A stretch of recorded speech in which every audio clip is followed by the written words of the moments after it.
Hello and welcome to today's interview. I am Bhamini Nipal and today we are going to discuss a very important topic. एक ऐसा topic जो आज के समय में epidemic बना हुआ है. मैं बात कर रही हूँ कोलेस्ट्रॉल की. Cholesterol a silent killer. कैसे कोलेस्ट्रॉल हम सभी को अफेक्ट कर रहा है, कैसे कोलेस्ट्रॉल को यंग एज में ही इन्वेस्टिगेट करना हम सबके लिए बहुत ज़रूरी बन चुका है.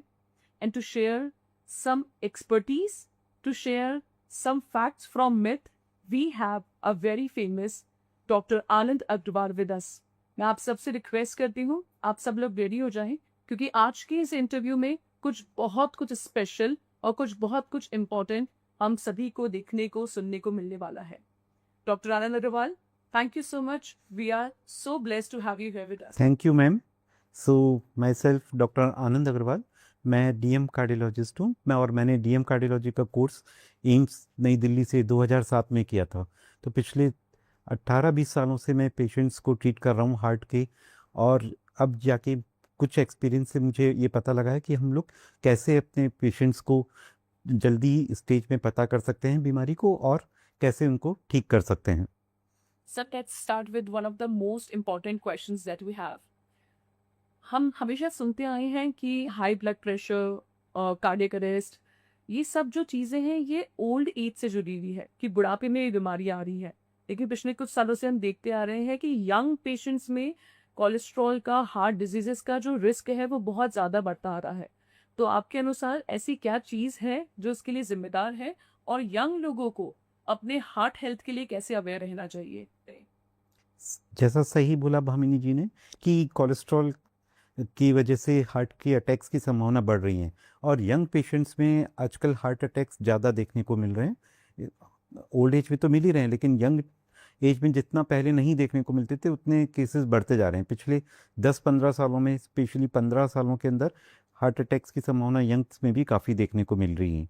और उसका कारण फिर यह डिफरेंट कारण देखे गए. उसमें इम्पॉर्टेंट कारणों में से एक ये कारण भी पाया गया कि ये कोलेस्ट्रॉल जो है वो एक इम्पॉर्टेंट कारण है. यंग पेशेंट्स के अंदर दूसरे कारण भी देखे गए हैं लेकिन चूँकि यह कारण एक ऐसा इम्पॉर्टेंट कारण है जिसको हम ठीक कर सकते हैं टाइम पे, और यह पेशेंट्स को अगर टाइम पे पता लगे तो वह अपने बारे में अवेयर करके हृदय की बीमारियों को बच सकता है. ऐसा पूरे वर्ल्ड वाइड के अंदर ये देखा गया है कि सबसे ज़्यादा मृत्यु का कारण, मतलब सबसे ज़्यादा कार्डियो मोर्टिलिटी का कारण कार्डियोवास्कुलर डिजीज़ ही है. मतलब कि हार्ट या उससे संबंधित वेसल से संबंधित होने वाली बीमारियां ही हैं. और यह बीमारियां जो है अपन अगर समय पे रहते हुए बचा सकें, ट्रीट कर सकें या पहले से उनका रोकथाम कर सकें तो यह हमारे लिए बहुत ज़रूरी है. सर, बहुत सारे मेडिकल एक्सपर्ट्स ने ये कहा है कि ये जो लाइफस्टाइल की प्रॉब्लम है, ये इनसे होने वाली सभी बीमारियां जो है ये एपिडेमिक बन चुकी है. तो मेरा जो नेक्स्ट सवाल है वो यही है कि ऐसे कौन से फैक्टर्स हैं जो कंट्रीब्यूट कर रहे हैं इस बीमारी को बढ़ने में, कोलेस्ट्रॉल के लेवल को राइज होने में? बिल्कुल सही कहा. जैसे आज के ज़माने में हम लोग अगर ये देखते हैं तो बहुत सारी चीज़ें जो हैं वो हमारी फैक्टर्स को बढ़ा रही हैं जो कि हार्ट की बीमारी को बढ़ा रही हैं. जैसे कि इसमें ये कोलेस्ट्रॉल को बढ़ाने वाले फैक्टर्स के अंदर एक जो है सबसे इम्पॉर्टेंट हम लोग बोलते हैं फिज़िकल एक्टिविटी की कमी. फिज़िकल एक्टिविटी आज हम यंग पेशेंट्स को, यंग बच्चों को भी देखें, साइकिल चलाने में सबको जोर आने लगा है. जो पहले हम लोग देते थे 18, 20, 22, 25 साल के सारे युवा आराम से साइकिल पे कॉलेज जा रहे होते थे, अब सबको बाइक चाहिए. अब अभी एक जो हमारा जनगणना सर्वे का कार्यक्रम चल रहा है उसमें भी जब उन्होंने देखा तो आज 10% से भी कम घरों के अंदर साइकिल रह गई है. अधिकतर घरों के अंदर मोटरसाइकिल या कार तो आ गई लेकिन साइकिल गायब हो गई. और बच्चे तो सब जगह पे ही हैं, तो अगर बच्चे साइकिल नहीं चला रहे हैं तो वो एक फिज़िकल एक्टिविटी उनकी कमी हो रही है. दूसरा कारण है खाने में फ़ैट की अधिकता. पहले हम लोग जो फैट खाते थे वो पच जाता था. आजकल जो है रिफाइंड फैट आने लग गया है. लोग बाग पिज़्ज़ा ज़्यादा खा रहे हैं या फिर रिफाइंड फैट की कोई भी अमाउंट जो कि बाज़ार में मिलती है वह ज़्यादा खाने में आती है. आज पहले घर के बाहर जाना की आउटिंग जो थी यंग चिल्ड्रंस के अंदर बहुत ही कम थी. यंग चिल्ड्रंस मतलब हम लोग हमारी उम्र में याद करते तो बाहर जाना मतलब कभी बर्थडे पार्टी में ही होता था. बर्थडे पार्टी के अलावा तो याद ही नहीं कि कभी बाहर कभी हमने खाना खाया हो. लेकिन आज की इसमें तो ये हो गया कि कल्चर्स में ये शामिल हो गया कि हर वीक आउट्स पे सैटरडे नाइट बाहर जा रहे हैं. तो तो उससे बाहर का खाना इतना हेल्दी नहीं है, नेचुरल है, उसके अंदर ज़्यादा तेल रहेगा, तो खाने के अंदर जो है अपने अमाउंट में फैट ज़्यादा जाएगा। हम कितनी कोशिश कर लें वह उसको अवॉइड नहीं कर पाते अगर हम बाहर खाना खा रहे हैं तो। तीसरा कारण जो है, हम जो ऑयल यूज़ कर रहे हैं, कई बार हम लोग जो है बाहर जैसे खाना खाते हैं तो वहाँ पे एक ही तला हुआ ऑयल के अंदर बार बार तल के हमको सामान दिया जाता है। वो सामान जो है बार बार तलने से उस ऑयल की जो ये कह लीजिए क्षमता जो होती है वो हो जाती है कि वो अपने को हानिकारक उसमें तत्वों में परिवर्तित हो जाता है। तीसरे इंपॉर्टेंट कारणों के अंदर जो माना गया है कि कुछ आनुवंशिक कारण है, जिससे कोलेस्ट्रॉल जिनमें बढ़ जाते हैं तो उनके अंदर भी पूरी फैमिली के अंदर ही कोलेस्ट्रॉल बढ़े हुए मिलते हैं। तो उसके अलावा कुछ बीमारियां जैसे कि शुगर की बीमारी कोलेस्ट्रॉल बढ़ा देती है, एक्सेस अल्कोहल अगर हम टेक करें तो कोलेस्ट्रॉल बढ़ जाते हैं, या फिर कुछ और बीमारियां होती हैं जिनके अंदर भी, जैसे कुछ किडनी की बीमारियां, कुछ ऑटोइम्यून डिजीज, उनमें भी कोलेस्ट्रॉल बढ़ जाते हैं। तो इसलिए हमें ये ज़रूरी है कि टाइम पर ही हमें कोलेस्ट्रॉल का पता लगे और ताकि हम लोग एक्शन कर सकें। स्पेशली यंगस्टर्स की एक प्रॉब्लम हो गई है कि वर्किंग आवर्स जो है वो बहुत ज़्यादा हैं, स्ट्रेस मैनेजमेंट हो नहीं पा रहा है, फिजिकल एक्टिविटी बिल्कुल ज़ीरो हो गई है।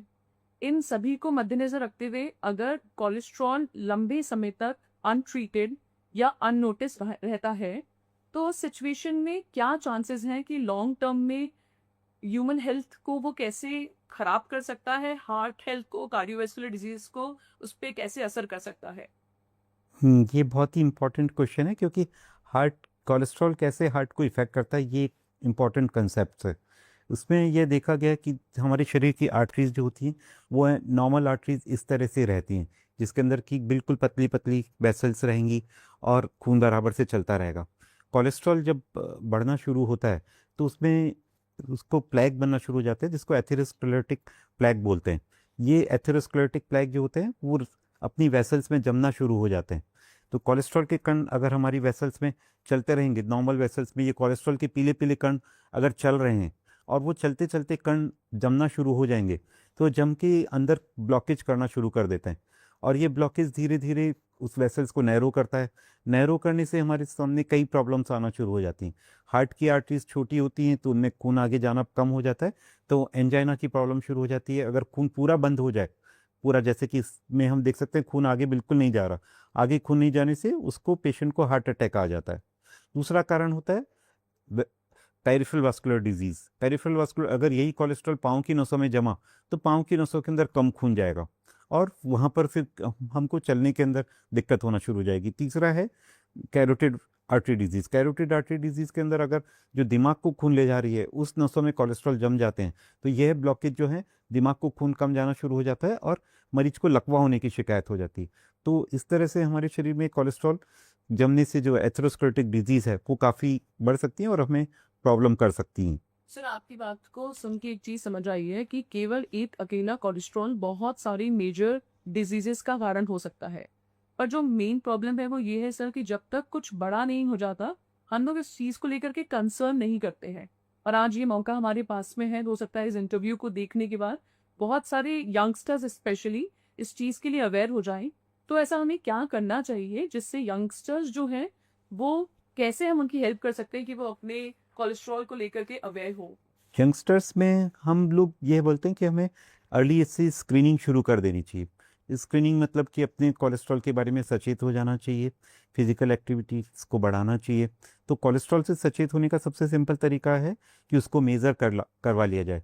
यूजुअली पहले हम लोग कोलेस्ट्रॉल को मेज़र करवाते नहीं थे, 25 की उम्र में भी नहीं कराते थे। आजकल तो मैं तो रिकमेंड करने लग गया हूँ कि एक कोलेस्ट्रॉल का लेवल हमको 25 की उम्र में करवा लेना चाहिए, अगर वह नॉर्मल है तो 30 की उम्र में, और इसी तरह से हर 5-5 साल पर तो कम से कम करवाने हैं 40 की उम्र तक, और 40 की उम्र के बाद में हर साल अपने कोलेस्ट्रॉल्स के लेवल को देखते रहना पड़ेगा। तो ही हम लोग इसके बारे में जागरूक हो सकेंगे, और अगर हम लोग इसके बारे में जागरूक होंगे तो ही हम लोग उसको चेक कराने के लिए आगे बढ़ेंगे। तो इसलिए यह जागरूकता बहुत ज़रूरी है, और यह जागरूकता फैलाने के हिसाब से ही यह प्रोग्राम हम लोगों ने डिज़ाइन किया है। सर, हम अक्सर सुनते आए हैं that prevention is better than cure, और when it comes to our heart diseases तो सुरक्षा रखना बहुत ज़्यादा ज़रूरी होता है। मेरा अगला सवाल आपसे यही है कि हम ऐसा क्या करें कि हम इन सेफ्टी मेजर्स को अपनाते हुए कोलेस्ट्रॉल को इन्वेस्टिगेट करें और सही समय पे सही सुरक्षा अपना सकें। बिल्कुल सही। तो आपने बिल्कुल सही, आज जो मेजर कंसेप्ट चल रहा है प्रिवेंशन का, तो हमें बीमारियों को समय पे ही प्रिवेंट करना है। और हमारी जो पीएसएम की बुक्स होती हैं उनमें प्रिवेंशन के 3 लेवल बताए गए हैं। One is primordial prevention. Primordial prevention ये है कि हम रिस्क फैक्टर्स को डेवलप होने से पहले ही रोक दें। सेकंड है प्राइमरी प्रिवेंशन, यानी पेशेंट्स को रिस्क फैक्टर डेवलप हो गए हैं, हम उसको पहचानें जल्दी और बीमारी को रोक लें। और तीसरा है सेकेंडरी प्रिवेंशन, यानी एक बार मरीज को बीमारी हो गई तो हम आगे उसको बढ़ने से रोकें उसके लिए। तो प्राइमोडियल प्रिवेंशन मतलब हम बीमारी के रिस्क फैक्टर को ही रोकें। उसके लिए इम्पॉर्टेंट चीज़ है कि हम लोग लाइफस्टाइल के अंदर चेंजेस करें। जैसे मैंने अभी बताया, साइकिल का यूज़ ज़्यादा करें, चलना फिरना बढ़ाएं, लिफ्ट का यूज़ कम करें।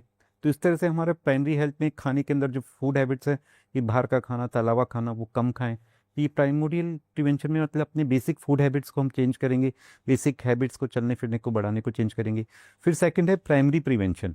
प्राइमरी प्रिवेंशन के अंदर हम अपने डिफरेंट रिस्क फैक्टर्स को जानेंगे।